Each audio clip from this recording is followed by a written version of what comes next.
Hello everybody, welcome to the Mystery Steamboat. This is a vlog called the Disney Tag. I've got 3 people to ask me 3 questions which I'm going to answer. I don't know how long this video goes on because I've not started yet obviously, and sometimes when I talk I just do not shut up. If you can hear a ticking in the corner, you might hear it. I don't know if you can hear it or not, I can hear it. Just there is a clock, which is a haunted mansion clock, which was actually the Phantom Manor clock from Disneyland Paris. So you might hear that ticking, but if you can't, great. If you can, sorry, I can't get it to stop ticking. So I'll do the first lot of questions. This comes from Lindsay. Lindsay comes from Kent. We live in Essex. Lindsay's in Kent. So you've got no idea where I am in this room, but that way is where the River Thames is. And if I've worked it out right, Lindsay, you're kind of like that way a little bit, just a diagonal to where we are, I think. Not sure. Keep on looking it up, I'm sure you're about diagonal. Anyway, on all the questions. What is it that first got me into Disney? That's an interesting question. Because maybe when I was little, I probably watched some Disney films at the cinema. I was giving this a bit of thought. I can't remember watching Disney films at the cinema when I was little. My mum had told me I think we watched Dumbo, but I don't know if that was we as in we, or we as in her when she was little, at the Bargain Odeon. That's way back, yeah. But I can't remember Disney films.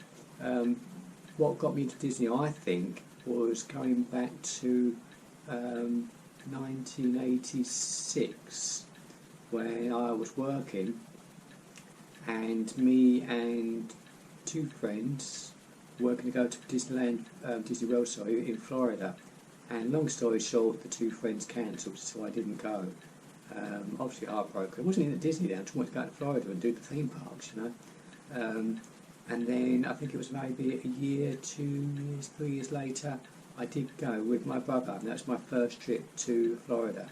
And we stayed just off International Drive. It was near what was Wet n Wild, but Wet n Wild isn't there anymore. And we stayed there. We didn't have a car. We had to rely on British Airways, laying on transportation, which got us to all of the parks, SeaWorld and Busch Gardens and Magic Kingdom, all them.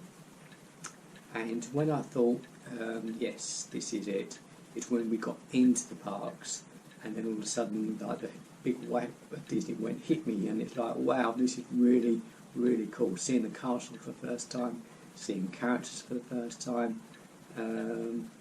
It may have tied in, I think, yeah, about the same sort of time I did actually see The Little Mermaid. That came out in 1989. I'm not sure I see it in 89 or 1990, or I saw it before we went to Florida or just after. That was certainly the first Disney film that I can remember seeing on VHS. VHS is a video cassette, those young enough to not know what that is, pre-DVDs and Blu-rays. Second question, see I waffle on, don't I? Second question, what's been my best character interaction at a Disney park? That's, again, I'll give it a little bit of thought because I've met a lot of characters, but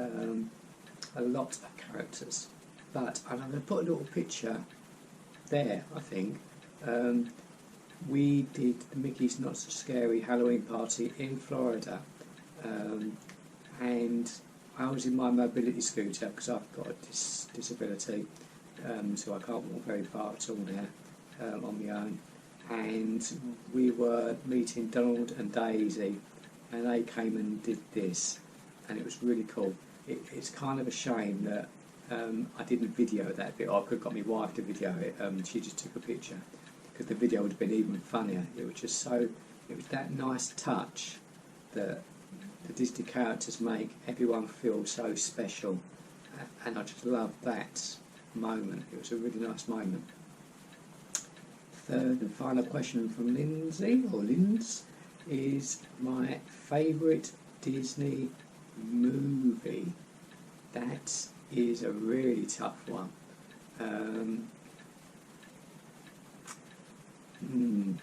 Because obviously there's Pixar movies, there are Disney animated movies, there are Disney live action movies. That's really, really, really tricky. I might cheat slightly and just make it animated and live action. And I tell you why. The live action films are good, but the one I really like is 20,000 Leagues Under the Sea.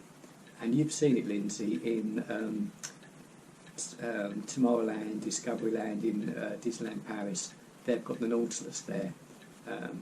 So if you've not seen that film, try and track it down. 20,000 Leagues Under the Sea. It's got Kurt Russell in it and James Mason in it. Just an absolutely brilliant film. Brilliant film. In terms of animated films, see, I want to say, The Little Mermaid, because it's the one that got me started into Disney from memory. I can't want to say Pinocchio, because there's a great scene in there in the caravan where it's moving at different speeds, given the age of the movie.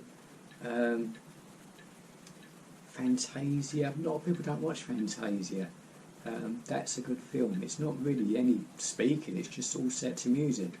So I guess from that point of view, I would say Fantasia 2000, because we see that, me and my dad see that in London. And why that one stands out even more, there's a great scene, clip with the pink flamingos, which is brilliant, absolutely, and a yo-yo, brilliant. But also Donald's got an appearance on big screen. He did the Pomp and Circumstance music, I think, and it was like a Noah's Ark thing.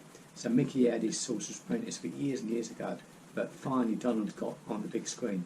So I would say, and probably if you ask me next week, it would change, because I'm always changing what's my favourite and what's not. But I would say at the minute, Fantasia 2000. Not watched it for long, so I might have to watch that again. Yes, good question. These questions come from Nath. Nath lives up north. I'm not going to do a northern accent because he'll tell me off, but north is that way. I don't know how far you're up, but you're that way, somewhere up there. So I'll wave to you, Nathan. Anyway, 3 questions. When did you first visit Walt Disney World? Who with, and how did it affect your love/opinion of Disney? Now, again, my memories get a bit cloudy because I'm a bit old, but I think it was, let me see, 1991, because it was the 20th anniversary. I do remember vaguely getting a couple of, I wasn't getting plastic bags, buying so many things to get a plastic bag, and I'm sure there was a 20th anniversary plastic bag, because I'm sure the following year I went with my friend, and that was definitely the 21st anniversary, and I know I went with my brother the year before. I'm sure it was 20th anniversary stuff, so that it potentially made it, 91, or could even have been 92, maybe the start of 92, because I can't remember when I went with my brother. We possibly went in, actually thinking on, we possibly went in June, so that might have made it, that might have made it a year later, wouldn't it? So not 91, but 1992. And we didn't stay on property, we stayed off site. We stayed at a little hotel just off International Drive, again close to Wet n Wild, which isn't there anymore, but it's on the north end of that. So that's that. Where do I go? How did it affect my love and opinion for Disney? Well, again, as I said, I think on the previous one, I didn't really have much of an interest in Disney as such. Obviously, at that point, there was a Disney store in Lakeside. There was actually a Universal Studios store in Lakeside, which that's long gone. I remember getting a golf volley. It's a Universal one. It was literally the golf club at the top was the top of the volley. Somewhere I've still got that volley. I don't know why they got rid of that store, because that's a good store as well. There's, all the Universal bits in there, or Warner Brothers, either or. Anyway, so how did it affect my love and opinion? Well, I loved Disney literally instantly, and I'll tell you why it was instant, because at that point I was not into Disney like I'm into Disney now. But because we went as a coach to get to the Transport and Ticket Centre, I think they dropped us off there. I know the Disney buses take a lot closer. This bus from memory didn't drop us nowhere near that. It dropped us off at the Transport and Ticket Centre.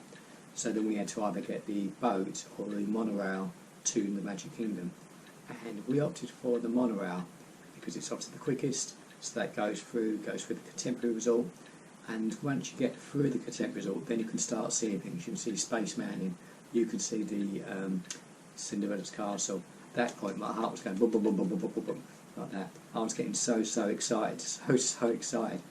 And I always said that if I went now to Disney as my first time compared to then, I probably would have passed out because I was that excited. It was more probably because it had taken like 4 or 5, 6 years from my original planned trip to Disney to when I went with my brother to finally get to Disney or Florida. There wasn't just Disney, it was Florida. And to finally get there, it's like, yes, I've finally done it. And I finally done to do all the shops, and I did a lot of shops, still do a lot of shops, but even more shops. Because standing in the International Drive, there's lots of touristy tax shops there, which might still be there, I don't know, I'm going to check that out, I think. Yes, I'm going on there, and I see, just waffle on, don't I? Waffle on. Right, out of your whole collection, what is my most cherished autograph and why? In brackets, obviously you haven't got mine yet. I've not got yours, Nathan. My wife, because I read this out to my wife, she said, well, clearly my most favourite autograph is when I sign the wedding certificate. And say, yeah, of course it is. But she's not there, so I can say this now. She probably won't watch this back. My most cherished autograph. Nathan knows I've got lots of autographs because we do have little chats. If you click on my YouTube channel, there is a playlist called Slideshows. Some of my autographs are on there. I've not even counted recently because I've got lots, easily over 1,000 autographs, easily. Some I've written off to, some I pre-bought because certain conventions they will let you pre-order an autograph. Lots I met in person, be it at conventions, sci-fi shows, or book signings. It's tricky. For years and years and years and years and years, I wanted to meet William Shatner, aka Captain Kirk. Met him at Milton Keynes. That was like, yes. Met Captain Kirk. That was like a huge one for me.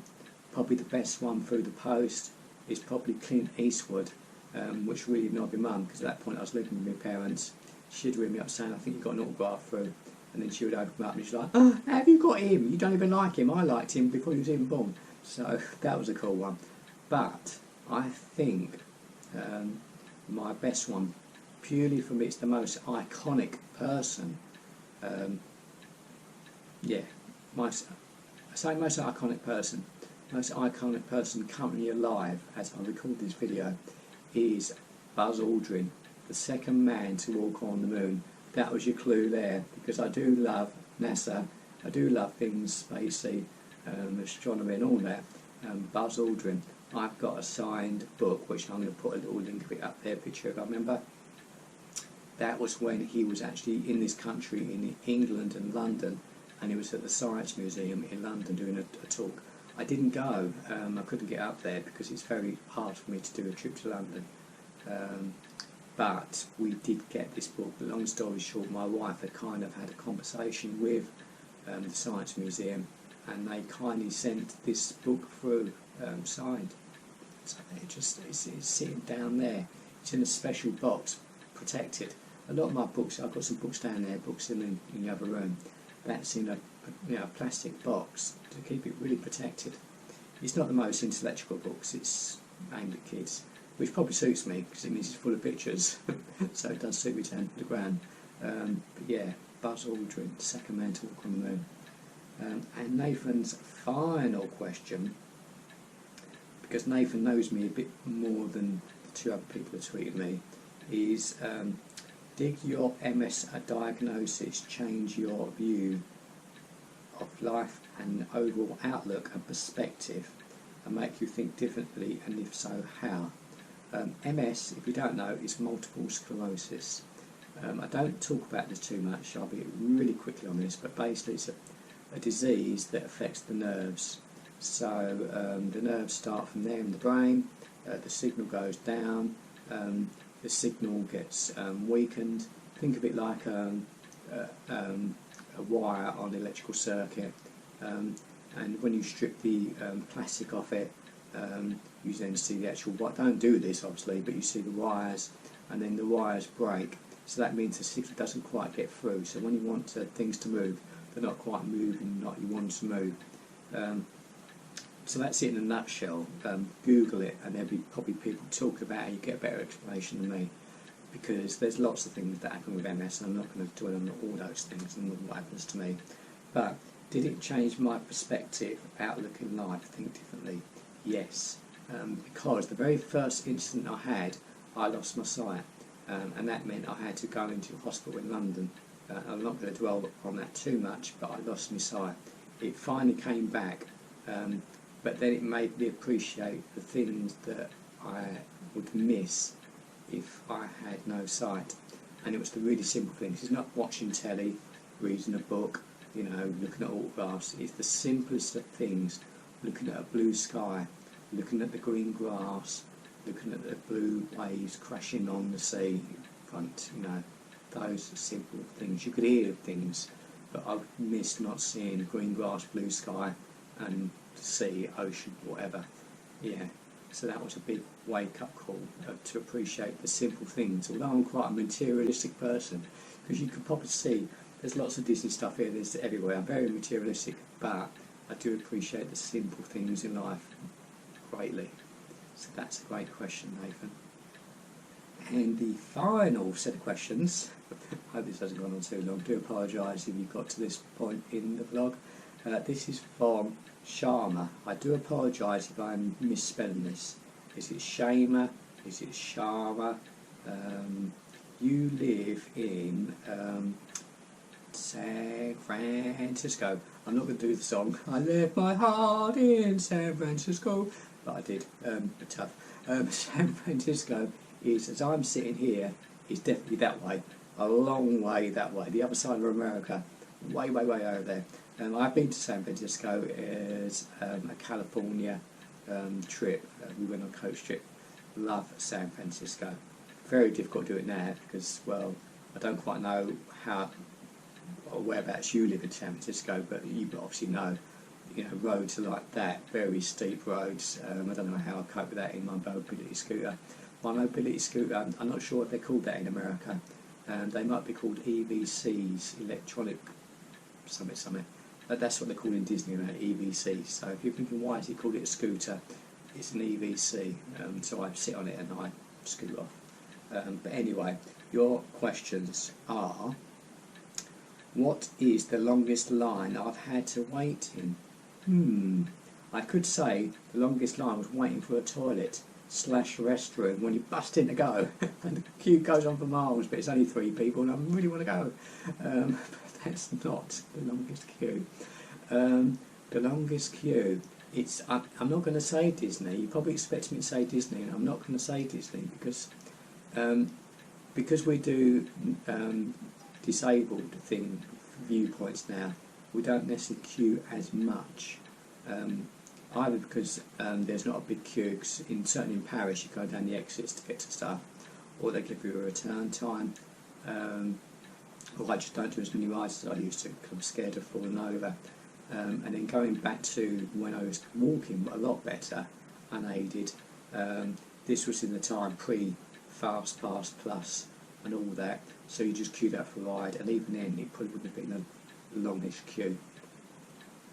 So I'm going to go back to my autographs, because that is potentially my longest queues, queuing for an autograph, and in particular ones where we went to the Virgin Megastore, which was a big record shop in London by Tottenham Road Station, and met a lot of big bands there.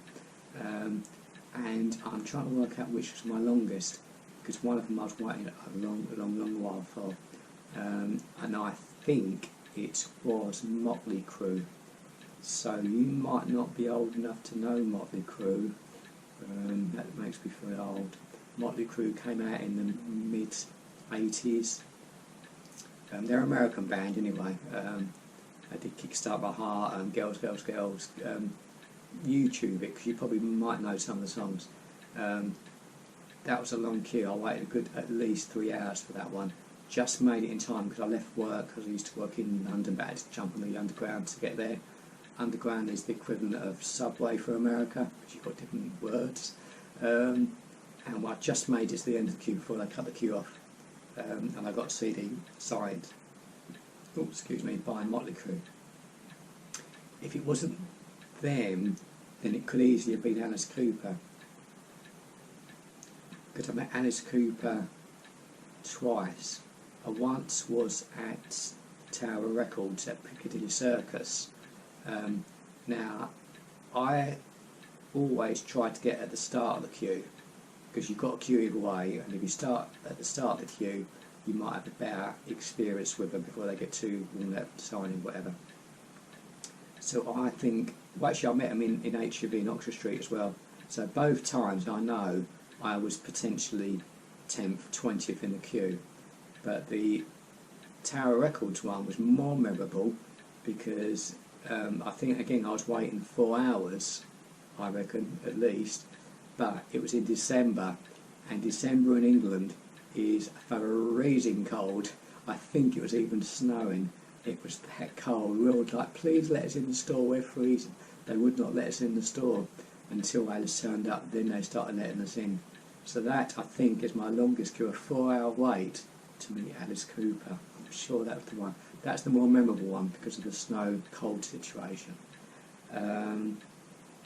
Not Disney, but that's the reality, the longest queue. What's my most special memory at Disney? I probably touched on this just a little bit earlier. The first time I went into Disney on the monorail and seeing it all and hyperventilating, but not quite hyperventilating, but to get so excited I'm finally there. I'm going to say as well, my most special memory at Disney. Special memory. So there's been lots, there's been lots. There's so many that stand out.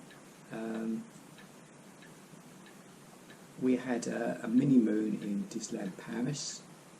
So that was quite nice because my friend in America, she sent us out those bride's mini groom Mickey hats. We wore. She lives in America. Did I sort of say that? I don't know. But anyway, she sent us them over. We wore them in Disneyland Paris. Felt really special because they don't sell them in Paris. So a lot of people saying stuff to us, how happy, wedding, etc., etc. And then we had a main honeymoon in Florida, staying at the coast, like on the Gulf Coast, had a few Disney days. So that was memorable. Going back into Disney again, which we then did Mickey's Not So Scary Halloween Nights for the first time that time, and that was really cool. I'd also probably say a special memories of Disney, if you're watching this, is every time we meet up with Robin. Robin has been a pen pal of mine. I don't pen pal her anymore because she's now on Facebook, and I'd probably chat to her more on there. But every time we've gone to Florida, we do try to meet up with Robin. So I've met her twice with my friend, and definitely once, I think twice with Pauline, my wife. So she makes it a little bit extra special. She does make it special because she's a really, really lovely girl. I'm not going to tell you where she works. She works in a theme park in Disney. That's all I'm going to say. She knows where she works. She's not working at the minute because of COVID. I've been chatting to her and she's not in there at the minute. So hopefully we'll get to see you next year. But yes, that's probably a special memory every time we see Robin. And final question, what's the one ride I'll never go on? Well, again, this is probably to a point affected because of my disability. I don't do as many rides as I used to. We really figure in the factor in the can I get on the ride safely. So certainly in Paris, It's a Small World, the Ratatouille, which is not quite open in Florida yet, you can actually transfer into a wheelchair, and then the wheelchair will go onto the actual ride car. We didn't know this. There was the Aladdin, a bit like a Dumbo, but it's Aladdin in Paris. Didn't realise that you could get a wheelchair to go onto the car. So I thought I'd try and step into the car. Bad mistake, I went head first into the car, and I can't get out really unassisted. So luckily some nice British person come and help me out. Otherwise I'd have been still in there now. The cast members didn't want to help. Whether they're not allowed to help, just didn't want to help. So, you know, in my younger days I was going on everything, every ride. I do miss, you know, some of the bigger rides. Must admit, Tower used to love that ride. Wouldn't go on it now. But in terms of the rides that I've not done, and even if I could go on, I would not go on, it would be Expedition Everest, for definite. Because we've seen lots of videos online of it. And it's a roller coaster, which I'm not too bad with. But at one point, the roller coaster goes backwards. I can't do backwards. We did it once many years ago in Paris. The Indiana Jones roller coaster went forwards. Then at one point they made it go backwards. Absolutely hated it. I think now it goes forwards. I don't think it goes backwards. But any ride that goes backwards, no, can't do that. We've not done. I think it's just called Space in Epcot. My friend said that. I mean, they've changed now. There's 2 versions of it. But when it first opened, she said to me everyone was being, you know, sick on it, so I'm not going on that. Even the slightly less version, I don't think I want a chance going on that to feel sick and ruin my day. No, it's a shame. I'd like to do Flight of Passage. Love to do Flight of Passage, but you have to transfer onto the ride vehicle. I've got no idea how it chucks you about, and chances of it chucks me about, I would be falling straight off it, and I'll be falling somewhere in Avatar Land, just falling off the ride. So that's probably it. Yeah, probably Expedition Everest is probably the one I would not do. But yeah, anyway, thank you everybody for your questions. If you made it this far, a big thumbs up to you, because I think I've waffled on probably far too long. Yes, and this, by the way, if you've not seen it, because you might not have seen the video, this is a genuine cowboy hat, which I love, because I'm now going to binge watch Dallas. I've had Dallas on DVD for many years, and I thought I'm going to binge watch it again. So I'm going to be watching J.R. Ewing with the J.R. Ewing hat. This is what we're going to, well, we as in me, going to wear in Florida next year. Should, fingers crossed, we go. This year's got cancelled because of COVID. Next year we're hoping things settle down. I'm not going to make this a political conversation, but yes, fingers crossed we go next year. But thanks for watching, everybody. Thanks for watching.